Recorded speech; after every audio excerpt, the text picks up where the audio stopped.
sexy and I like good trees. Smoke so much. See where it says WWE Access? That's not where we're going, baby! Alright, welcome to another episode. We're doing things a little different.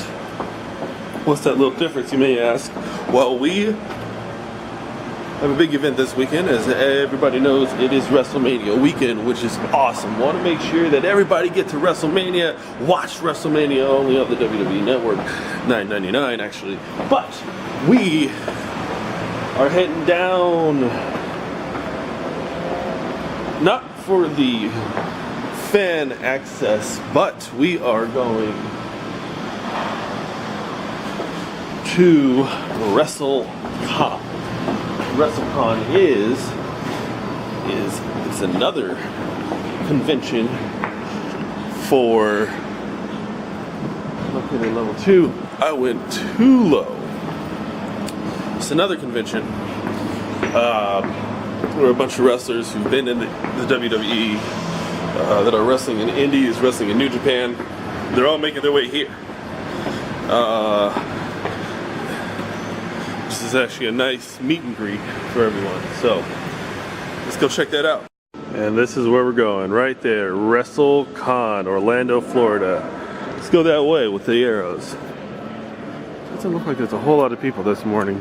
Well, if you get the tickets online, then you can get in at 9 o'clock. But if you got to get at the door, which most people might do, you get in at 10.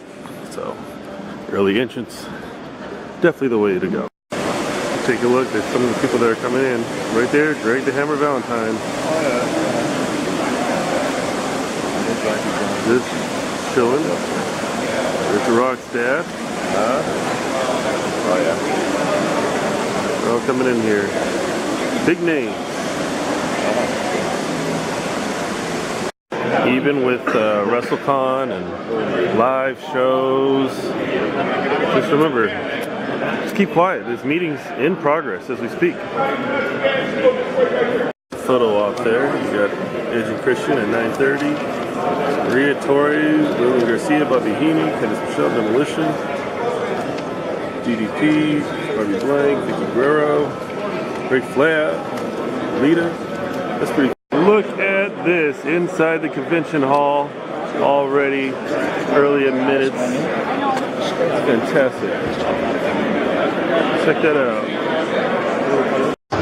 Look at that awesome Swoggle shirt right there. That's so cool. What is Swoggle? What? What's going on, man? How you doing? It's definitely like one of the craziest conventions. Is, you know, like you just walk up to whoever you want to, just talk to them, and they're pretty cool about it. It's pretty chill. He's somewhere. This is fantastic, though. It's pretty cool. Just Jeff Jarrett and James Storm. Oh yeah. Impact Wrestling. Seeing everyone here. Over there, there's Mark Mero and Lex Luger. I don't know if you see Lex Luger over there, but there's Mark Mero. Is that Scott Steiner? Is that the Big Bad Buddha Daddy? What? I'm telling you, it's like, it's completely overwhelming to me. Especially like for normal fans who gotta be walking around. This is intense. Check it out right here. You're looking at. Oh, I'm sorry. Check it out right here. They are doing a podcast live. Jason Page.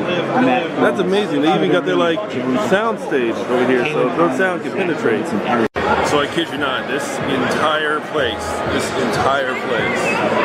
is so overwhelming right now, and I don't want to try to meet the wrestlers and then try to like sneaky take a photo, because what happens is that a lot of them you want to pay to kind of have that photo op, which is cool.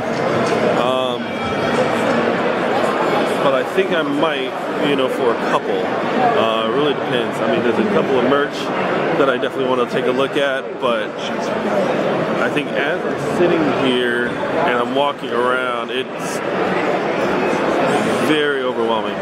It's very overwhelming. But let's see what else I can do. So it's not all just like inside the convention. There's also outside the convention where they have like a bunch of shirts. They have the Kenny Omega shirt, they have the Cody shirt, the Outsiders, all sorts of things. And it just kind of continues on that way, as well as a little bit that way. I don't know if it's like maybe 2 halls or even 1. So I decided to take a step outside from this madness here. I'll try to exit. I still have my wristband, so I'm still good for the admission, but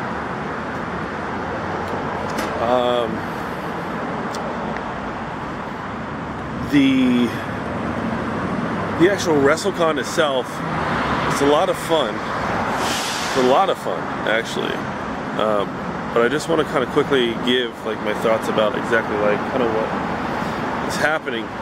It's kind of hard to put into words, and I think this may be kind of the way that like maybe my friends experience when they go to, say, a comic convention, or you know, when some of my other friends go to Mr. Olympia. But then again, at Mr. Olympia, it's a different breed of people.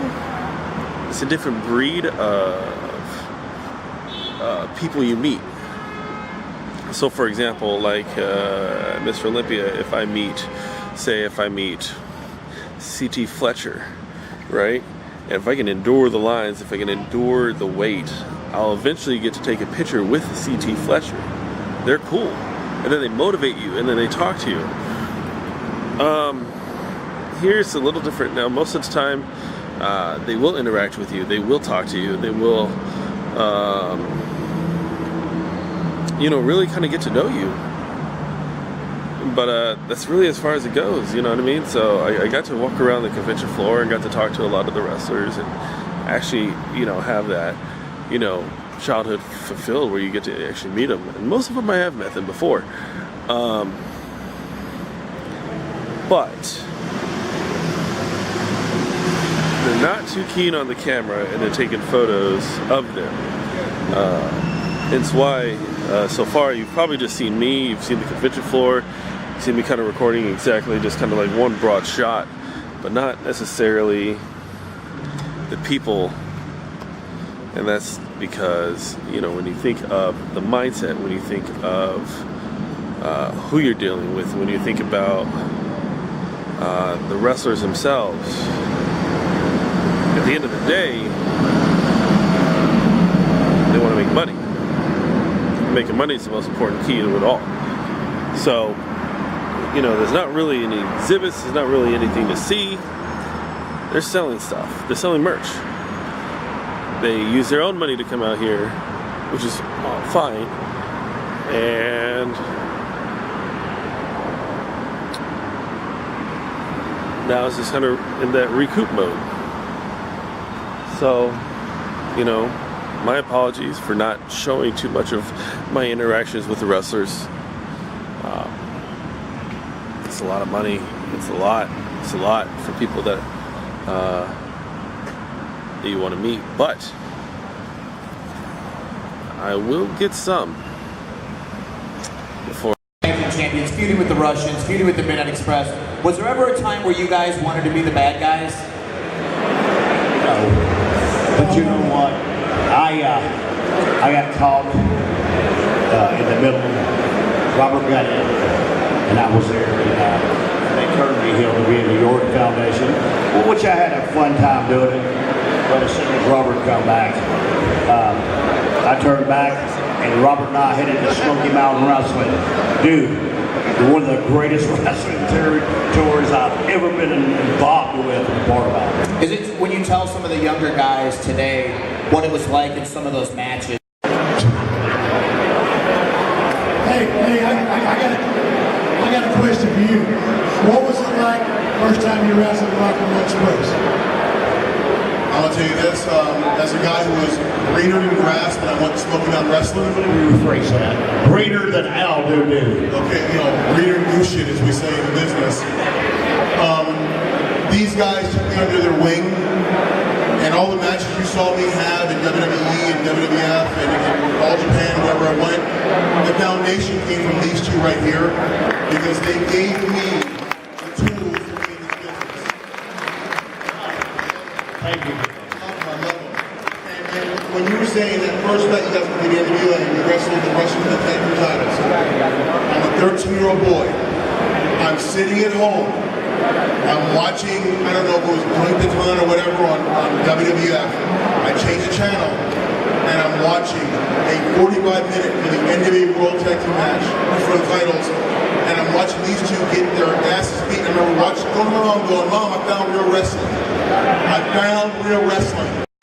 Sir, Rob Van Dam's in the building.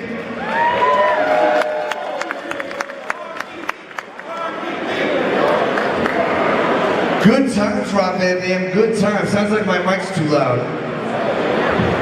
Oh. Boom. So here we are, Rob, another Wrestlecon. What does it feel like to be back in front of the most appreciative and supportive independent wrestling audience on the planet? Feels good, man. Lots of love, lots of positive energy from the fans, which RVD gets a lot everywhere. Sure. But I feed off of that. You know, like yesterday I showed up and I was, you know, it was like I need some coffee kind of morning, you know. Alright, so now I'm leaving Wrestlecon. I'm out of here. I actually picked up this dope Scott Steiner shirt, which is sick. It's amazing. And I think in the clip before this, you may see me trying to buy the shirt. The lady who was exchanging, you know, giving me, you know, like, I'm handing her the cash. I'm trying to get a photo with Scott Steiner. I'm trying to get something with Steiner, and nothing. She's like, what are you doing? What are you doing? That's extra. And I was trying to hurry and scramble and put my camera away, and yeah, it's a bit of experience. It's pretty cool, but at the same time, I think you know, what would be great is just that ability to, I don't know, like, I know people are here to make money and they're trying to make a dollar, but that's a lot sometimes, you know, especially with every single booth and everybody's trying to sell what they are and their brand, and it's nice that they get to talk to you and stuff like that. And I don't know, maybe it's just me complaining. Really quite figured it out. It was just overwhelming experience overall. So that's it for now, and then tomorrow is the big day. Big day being WrestleMania. Let's do it. I'm out. So good to be